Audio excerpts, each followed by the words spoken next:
तो दोस्तों आप लोगों ने ऐसे तो बहुत सारे लोग देखे होंगे जो अपने आप को बहुत ज़्यादा मैच्योर समझते हैं और बहुत ज़्यादा अपने आप को समझदार समझते हैं, बट एक्चुअली में वो इतना समझदार होते नहीं हैं और अपने से कम उम्र वाले लोगों को बच्चा समझकर उन मैच्योरिटी का ज्ञान देने लग जाते हैं, बल्कि कभी कभी तो अपने से बड़े लोगों को भी मैच्योरिटी एडवाइस देने लग जाते हैं। तो दोस्तों हम इस वीडियो में जानने वाले हैं क्या वो लोग इतने मैच्योर होते हैं, इतना मैच्योरिटी जितनी समझदारी वो लोगों को दिखाते हैं, या फिर एक ढोंग है। दोस्तों इस वीडियो हम डिटेल में जानेंगे आखिर मैच्योरिटी क्या होती है, समझदारी आती कैसे है और ये कितने टाइप की होती है।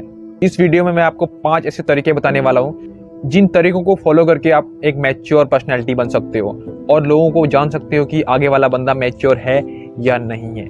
और ये सब चीज़ आपकी रिलेशनशिप में भी काम जरूर आएंगी।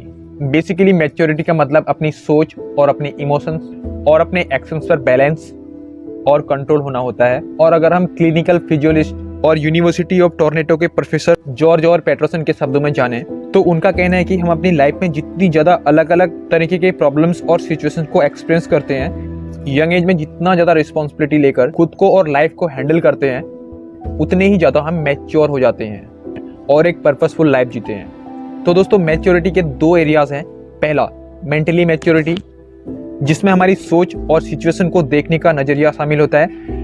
दूसरी है इमोशनल मैच्योरिटी, जिसमें हम खुद के लिए कितने मैच्योर है ये मालूम होता है। तो इन्हीं 2 एरियाज को मिलाकर मैंने आगे के पॉइंट्स बनाए हैं। सबसे पहले हम लोग जानते हैं कि इमेच्योर लोग कौन होते हैं। इमेच्योर लोग सबसे ज़्यादा खुद को मैच्योर समझते हैं, जो कि एक प्रोफेशन ट्रेंड होता है उसको वो लोग फॉलो करते हैं। बिना सोचे समझे कुछ भी बोल देना, बिना ये सोचे कि इससे किसी को बुरा भी लग सकता है या वो इससे खुद भी बेवकूफ़ लग सकते हैं। दूसरों की फीलिंग और दूसरों के बारे में ना सोचना और खुद की फीलिंग्स के बारे में ही सोचना और इमोशंस पर कंट्रोल ना होना और हर बात पर ओवर रिएक्ट करना और सबसे ज़्यादा कूल दिखने का शौक, अपने आप को बहुत ज़्यादा सीरियसली लेना, लोगों की छोटी छोटी बातों का बुरा मान लेना और दिल से लगा लेना, सिर्फ अपनी ही बात करना बजाय दूसरों की बात सुनने की, लोगों को फेक प्रॉमिसेस करना और उन प्रॉमिसेस को पूरा बिल्कुल नहीं करना, अपनी लाइफ को और खुद को दूसरों से कंपेयर करना और जेलस फील करना, किस्मत और लाइफ को कोसना, दूसरों के सामने खुद को परफेक्ट दिखाना लेकिन अकेले में खुद को ही नापसंद करना, अपनी मिस्टेक की रिस्पॉन्सिबिलिटी खुद ना लेकर दूसरों के सर में थोपना और उनको ब्लेम करना। ऐसे ही काफ़ी सारे साइंस हैं इमेच्योर लोगों के।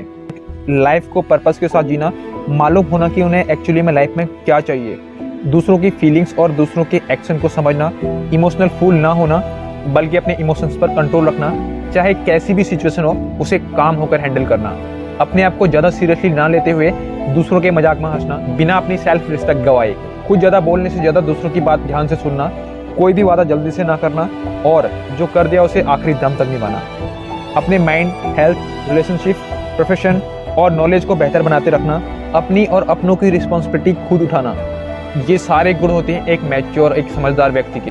अब ये सारे साइंस तो आपने जान लिए, पर इन सारे साइंस को जानने से तो आप मैच्योर नहीं बन सकते ना। आपको एक मैच्योर माइंड डेवलप करने के लिए कुछ तरीके अपनाने पड़ेंगे। उन तरीकों में से सबसे पहला तरीका है don't think you are mature.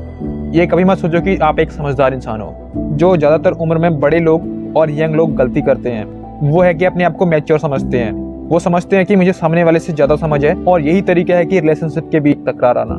लेकिन जब हम अपने आप को बाकी लोगों की तरह एक नॉर्मल इंसान समझते हैं तो हम हमारे आसपास के लोगों के साथ रिलेट कर पाते हैं, बजाय ये सोचने के कि कोई मुझे नहीं समझ सकता क्योंकि मैं और मेरी सोच लोगों की सोच से परे है। नंबर 2 तरीका, be perfect not relatable. Her situation को हैंडल करने के हमारे पास 2 ऑप्शन होते हैं।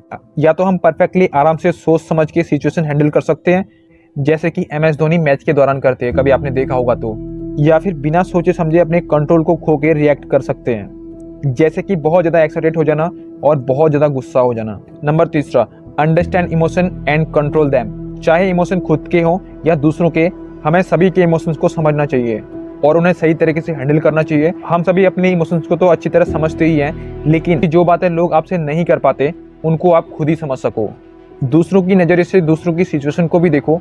Number 4, stay away from drama. हम उन 5 लोगों की तरह ही बनते हैं जिनके साथ हम ज़्यादातर टाइम बिताते हैं। तभी तो कहते हैं हमें अपनी दोस्त और संगति को अच्छी तरह चुनना चाहिए।